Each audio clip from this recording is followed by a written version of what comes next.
So I hear there's an election this Tuesday. Is that right?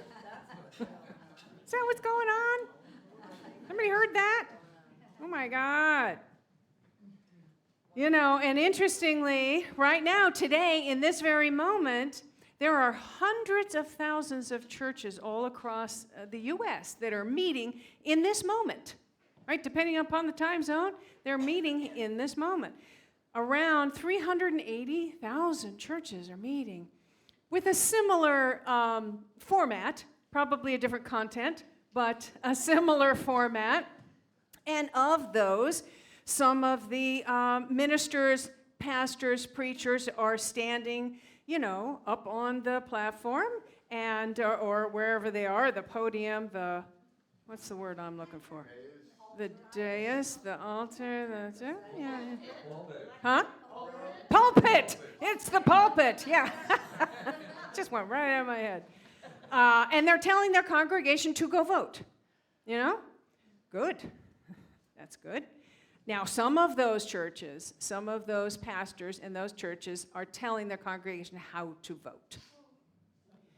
And of those, there's a segment of that. I don't know how big it is. There's a piece of that pie that believe that one of the candidates is sort of a biblical king and is here to deliver us back to the Christian nation that they believe we were meant to be. And that the other candidate is evil. So that gives one pause. What's going on? Another opportunity for us to practice releasing our judgment and loving all, right? Being at peace with what is. You know, on the other side of that, there are churches meeting right now in this moment that are kind of in the vein of the Reverend William Barber, who are probably in this moment expressing the idea and encouraging people to vote for the candidate that more closely resembles Jesus' teachings, Jesus' true teachings, to nurture, to take care of the sick, to feed the poor, to love your neighbor.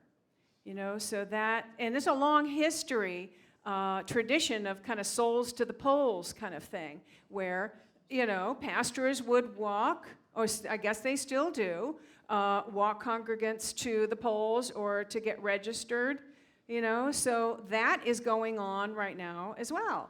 So it's interesting, right, that we have this going on in our country in a very big way. Now, in unity, we don't tell you how to vote. You know, we may encourage you to use your power of discernment and to go exercise your civic duty to vote, but we don't tell you how. We believe in the separation of church and state, and I in particular really believe in the separation of church and state, which some politician said, oh, it's not in the Constitution. So I thought, really? And I ordered a copy. And I got it and I looked. It's actually the first sentence of the First Amendment. It is there, you know. So big believer. So in my official capacity here, you will not hear me, even though some of you may want me to. I will not mention the candidates' names or to tell you how to vote. Now, outside of this building, on off duty, I have my opinions.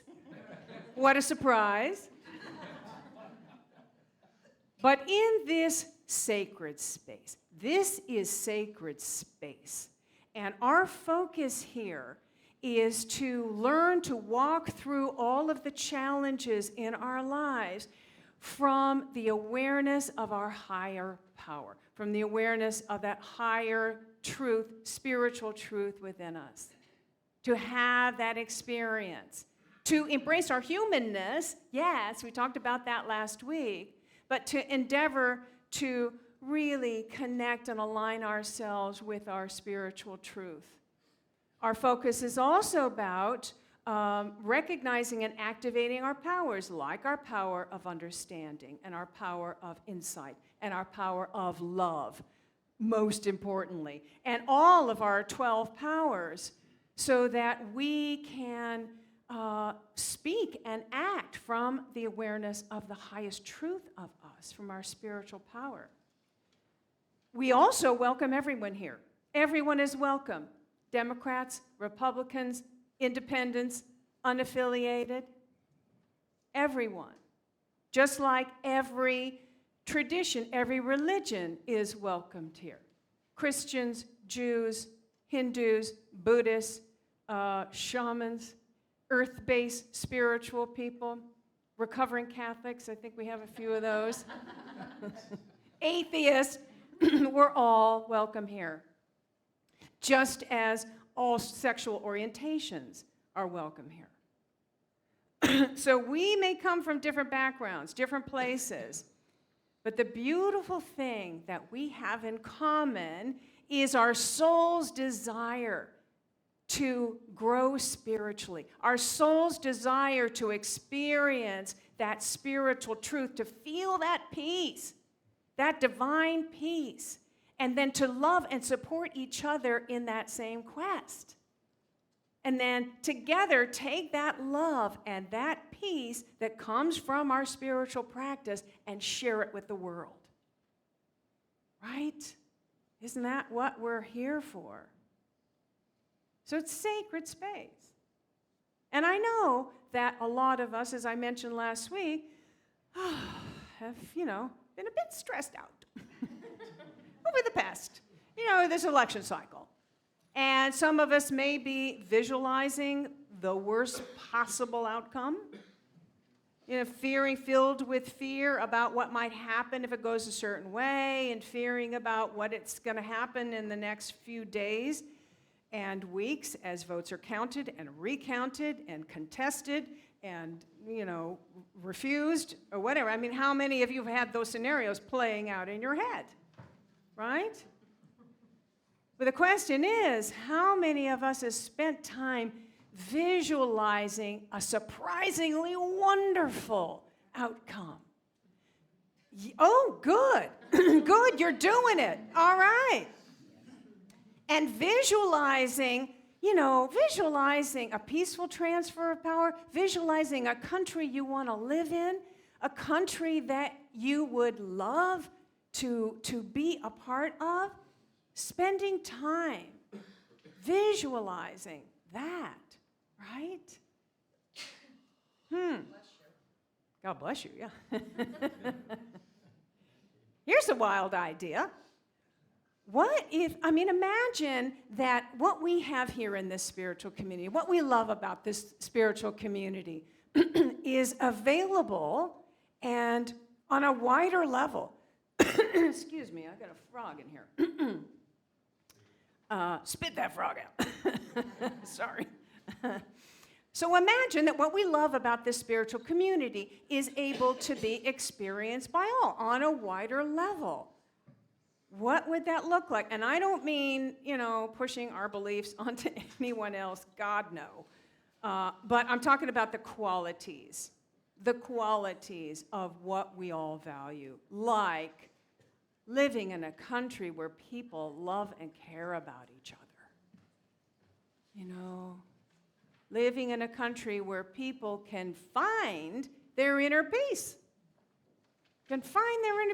How about a place where people are inspired to learn new things, they're engaging in new things, they're expanding their consciousness, they're becoming the best possible version of themselves. And everyone is free to do that because they have an equal opportunity to do that, because they're not lacking for anything. Imagine a world where no one is lacking for anything. Wow. Imagine a world where people are included and accepted and embraced, and people are free to share their practices and their traditions from their own tradition with each other. Imagine a place where people they sing and dance together like we do here, right?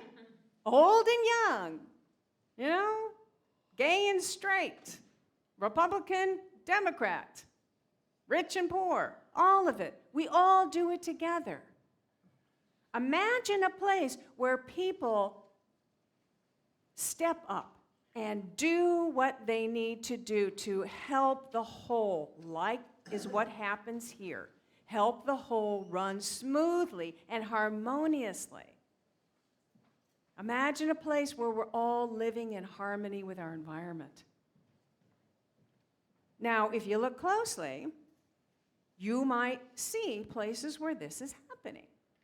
Some of this is happening, I notice, in Western North Carolina, and has been since the beginning of after the hurricane hit, where people are working together. You know, people who live there have told me, they have seen from the very beginning, there'd be one person dyed-in-the-wool hippie, you know, and a neighbor that's sort of an ultra-conservative, more rural person, and they are coming together, clearing the roads, sharing water. They have been sharing food, sharing power, sharing water. You know, when you get hit with a devastation like that, it suddenly doesn't matter the view of that neighbor. All of that judgment goes out the window, and hearts open. And spirit comes alive. That's what we're talking about here. So what else? What else can you imagine living in this world? How would you envision the mirroring of the best of what we have here on a more universal level?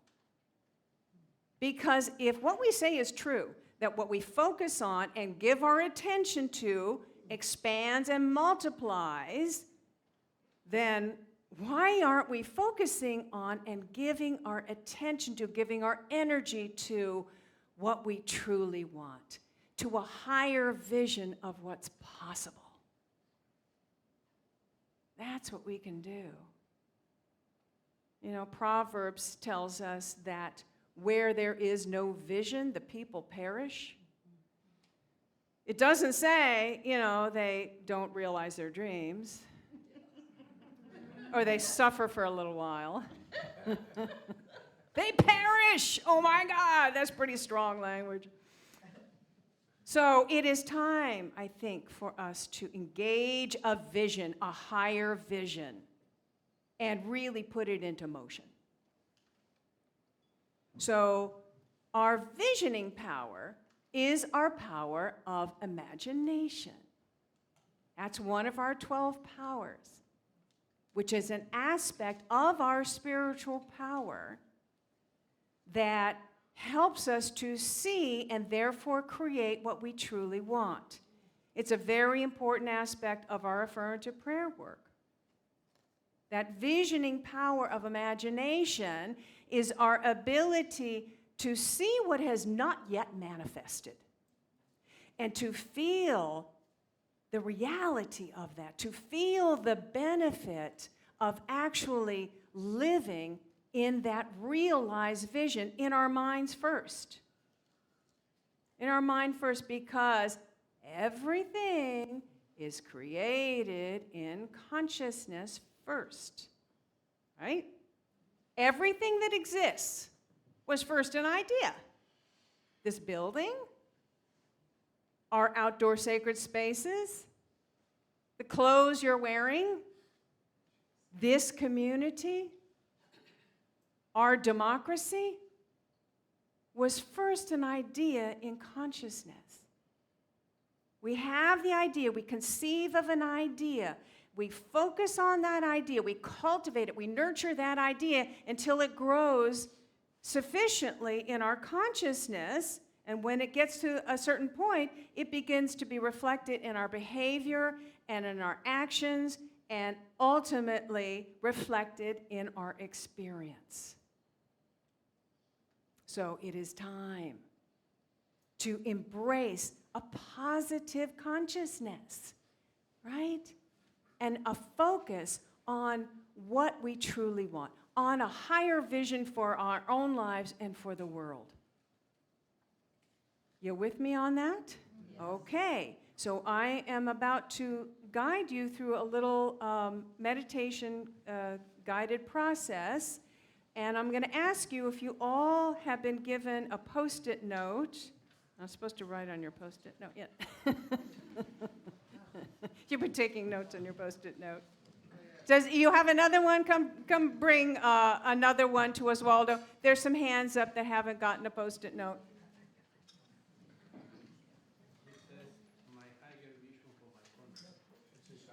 Oh, you've already titled it. Look at you. You're ahead of me.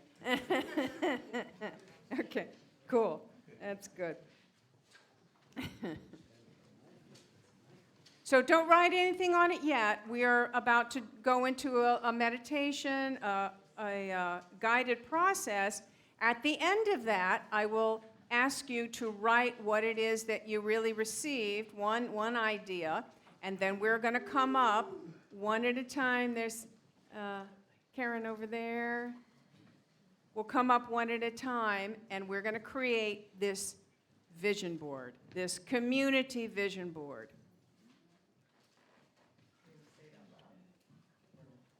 All right, so settle back, get comfortable, take a deep breath, relax your eyes, either closed or gaze softly down.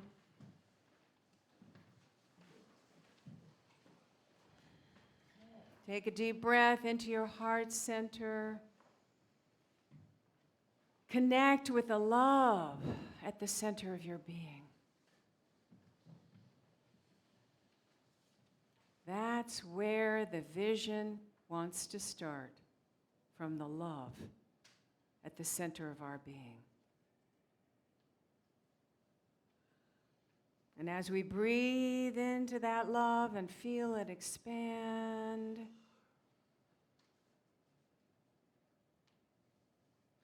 you can imagine yourself. We're going to use our power of imagination right now. Imagine yourself lifting off the chair and beginning to float. Feel yourself floating in a limitless sky of endless possibility, of limitless possibility. Feel yourself becoming free, untethered, weightless.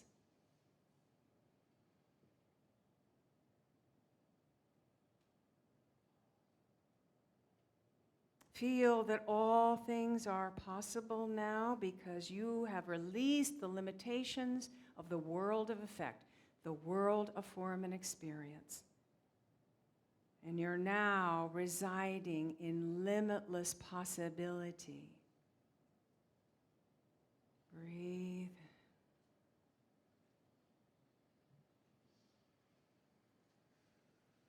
Now, from this place, from this vantage point, allow yourself to see and feel yourself living in a new world. What does this world look like to you? What are you seeing? What are you experiencing? What kind of world would you love to live in?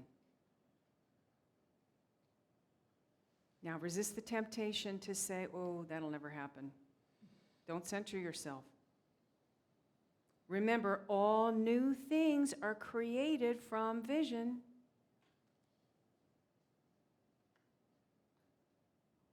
Expand your awareness and allow that idea or those ideas to come to you. Take a moment in the silence.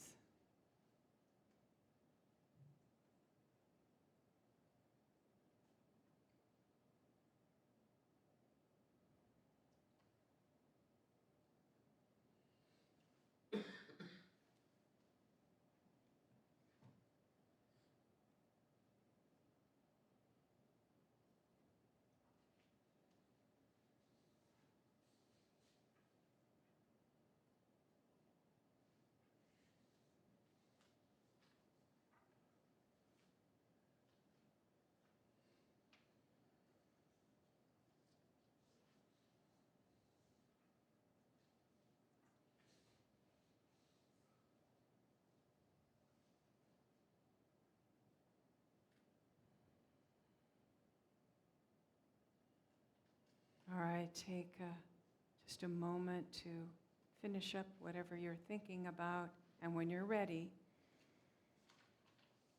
bring your awareness back. Take a pen. There should be a pen in the seat back in front of you.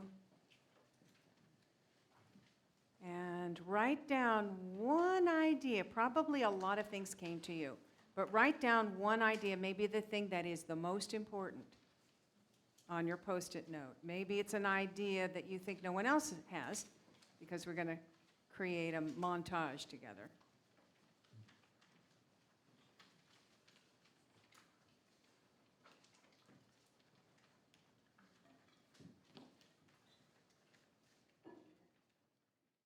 Oh, okay, so you feel we're getting this vision, we're getting this community vision for a world we want to.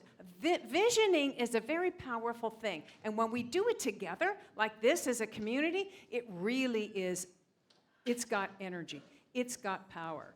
And you know what, it's already starting to happen, because this week as I was thinking about working on this talk, Oswaldo Mora called me, and he said, you know what, I have an idea that I'd like to do. I'd like to do this meditation in a circle, this unity meditation where we're all focusing on unity together. And I said, yes, sounds good. And he's going to tell us more about it later, but it's happening this evening. So if you want to join that as well, that will really get into our feeling nature, into our cells, these ideas. But now here's the tricky part. The timing is not in our control. Never has been, never will be. Timing is not in our control. So here's the trick. We want to continue to hold on to our vision regardless of the outcome, regardless of what happens. Holding on, and that takes courage. That takes courage. I was hearing somebody this morning say that Lao Tzu said, caring, courage comes from caring.